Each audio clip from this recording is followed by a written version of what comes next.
सावित्री देवींनी कन्यादानाचे वरदान दिले. त्यामुळे सुख करता दुःख हरता वार्ता विघ्नाची निर्वी पूर्वी प्रेम कृपा जयाची सर्वांगी सुंदर ओटीचे इंदोराची कंठी झळके मा मुक्ता फळाची जय देव जय देव जय मंगलमूर्ती हो श्रीराजमूर्ती.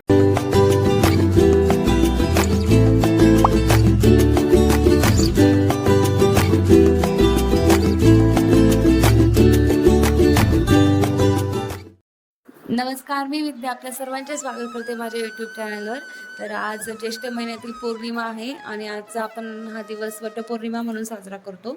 आणि आजचा जो सण आहे हा सर्व सुवासिनी स्त्रियांसाठी खूप विशेष असा सण आहे, कारण आजच्या दिवशी सर्व स्त्रिया आपल्या पतीच्या दीर्घायुष्यासाठी वडाची पूजा करतात. आणि जसे की सावित्रीने यमराजाकडून तिचे पती सत्यवान यांचा प्राण वाचवला होता, अशी कथा आहे.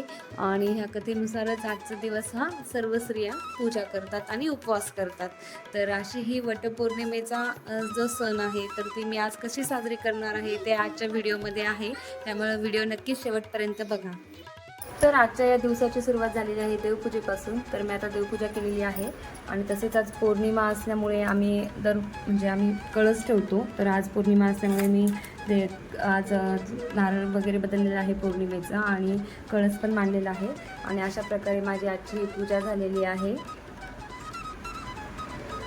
तर आता देवपूजा झाल्यानंतर मी बाहेर अंगणात रांगोळी काढणार आहे. तर आता मी रांगोळी कशी काढते ते पण आपण बघूया.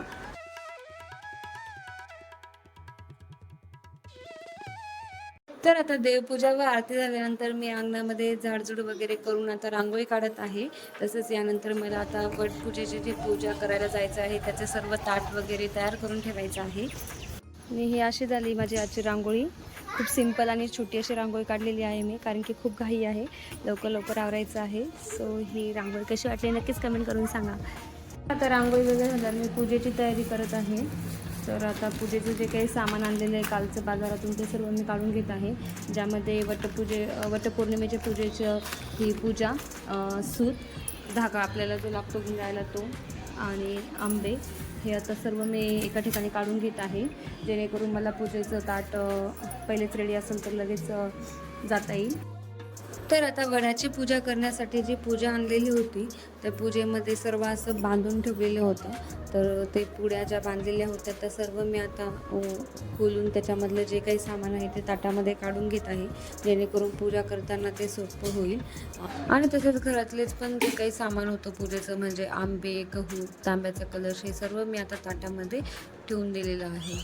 तर अशा प्रकारे माझे पूजेचं सर्व साहित्य काढून घेतलं गेलेलं आहे, ज्यामध्ये आहे पाण्याचा भरलेला कलश, आंबे, गहू, हळद, कुंकू, अक्षत आणि वस्त्रमाळ आणि हिरव्या बांगड्या वगैरे सगळं ओटीचं सामान सर्व आहे.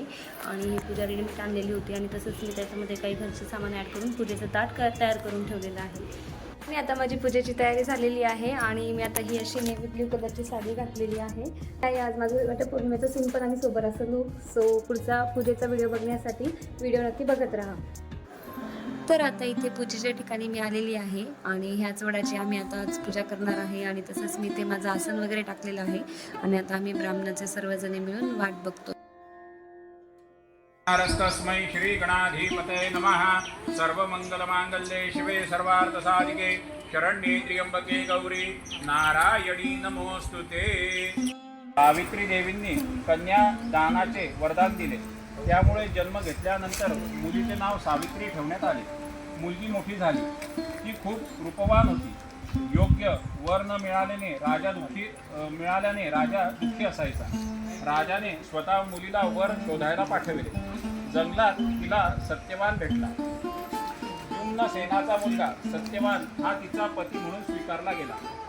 ही घटना कळल्यानंतर नारद ऋषींनी अश्वपतींना सत्यवानाच्या अल्प आयुष्याबद्दल सांगितले.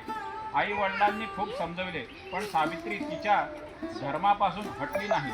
ज्याच्या जिद्दीपुढे राजाला नतमस्तक व्हावे लागले ती म्हणजे सावित्री. तर आता गुरुजींच्या हस्ते पूजा झाल्यानंतर तसेच कथा वाचून झाल्यानंतर आम्ही आता वडाला 7 फेरे हा दोरा गुंडाळत आहे. आणि अशा प्रकारे आमची आजची वटपौर्णिमेची पूजा संपन्न झालेली आहे. तर आता मी पूजा करून घरी आलेली आहे आणि आमच्या कॉलनीमध्ये सर्वजण मिळून पूजा करतात, त्यामुळे तिथे ब्राह्मण यायला पण टाईम होता आणि खूप वेळ झाला पूजेला. आणि मी आता पूजा वगैरे सर्व करून घरी आलेली आहे आणि आता मला स्वयंपाक करायचा आहे. आणि हे जे तुम्हाला माझं लुक थोडंसं चेंज दिसत असेल ते या कारणाने की मी घरी आले, त्यानंतर थोडंफार तयारी केली आणि फोटो सेशन केलं.